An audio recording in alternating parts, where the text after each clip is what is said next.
really hope that I'm acting as a good mentor and a good example for younger women or even my peers in balancing family and career, because I just personally find it very challenging when I see women who have these amazing careers and have done these amazing things and have a family, and I just think I could never do that.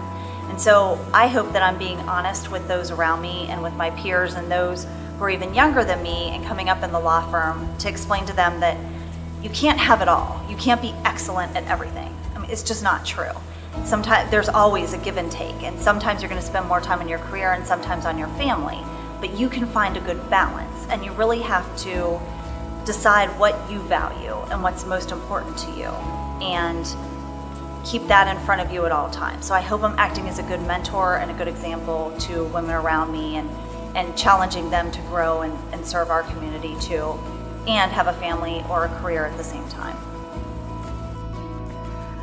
I think it's important for people to be involved in their community for there's many different reasons. One is, of course, the betterment of the community. I think it is critically important that, again, the saying of "to those who have been given much," you need to share, you need to then give back, because there are others who haven't had the same opportunities, maybe have fallen on hard times, oftentimes through no fault of their own, that it's our responsibility to pull everyone along with us so that the community is better. When you have people hurting in your community, that permeates throughout. And it's critically important that everyone feels a part of that. And by giving back, personally, there's a lot of personal fulfillment, but it also just makes life better for all of us. I like to think of myself as an authentic leader, and that's very important to me. And I'm also pretty upbeat, as any of my colleagues would tell you. So I come to work in a good mood, I'm in a good mood all day, and I like to inspire those around me to have fun in meetings, but to do the hard work. And I also love to work with every type of employee in our organization. I love working with the physicians, I love working with our nurses, I love talking to our transporters and our environmental services employees. But one of my favorite things to do is to walk in every morning and stop at the front desk and talk to our employees that greet our patients and greet our families. That really inspires me to get to know them as individuals. In fact, one of our associates, a longtime employee of UC Medical Center for more than 20 years, passed away from cancer, and I went to her funeral on Saturday because I wanted to be part of the celebration of her life. And it was an amazing experience for me, and it brought me closure with somebody who was very special to me. So that's really what inspires me, talking to the people at every level of our organization and knowing what they do for our patients.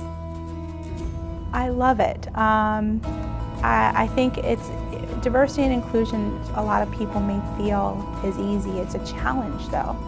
It's a challenge because every person is different. Diversity just means differences, right? It's all about inclusion. It's about getting that feeling that you belong to something. And when you make that happen, you feel good about it. We're all different, and we can't pinpoint one person to another because we all have experiences in our lives that have shaped us to be the person that we are. And breaking through any barriers and becoming more aware and educated really helps connect us. And when you get your team or your people that work with you to feel that same inclusive feeling of belonging to something, that's what gets me up in the morning. I do what I do because of the impact that it has on the communities that I live in and the people that I work with. I've been in financial services, I've been in consulting, and those were great careers. But in healthcare, you really see that you make a difference in people's lives every day. Just by even walking somebody down the hall into a patient room in a period of time in their lives when they're scared and they're nervous. It's really a wonderful thing when they look at you and say thank you, and you've really made a difference in their day. I don't always get that patient direct experience, but when we do, it's really inspiring to me.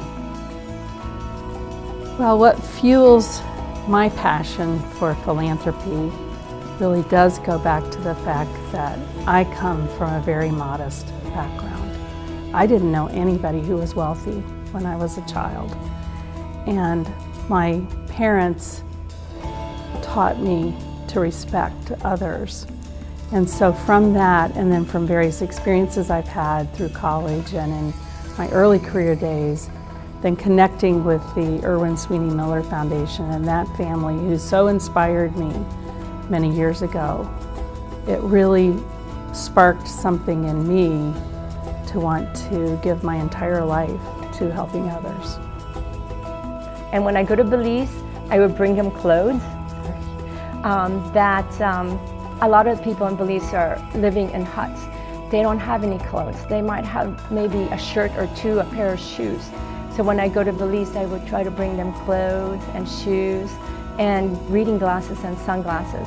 And to see somebody who can read with glasses, wow, it's a joy for me, because they not just don't know how to read, but these women sew for a living.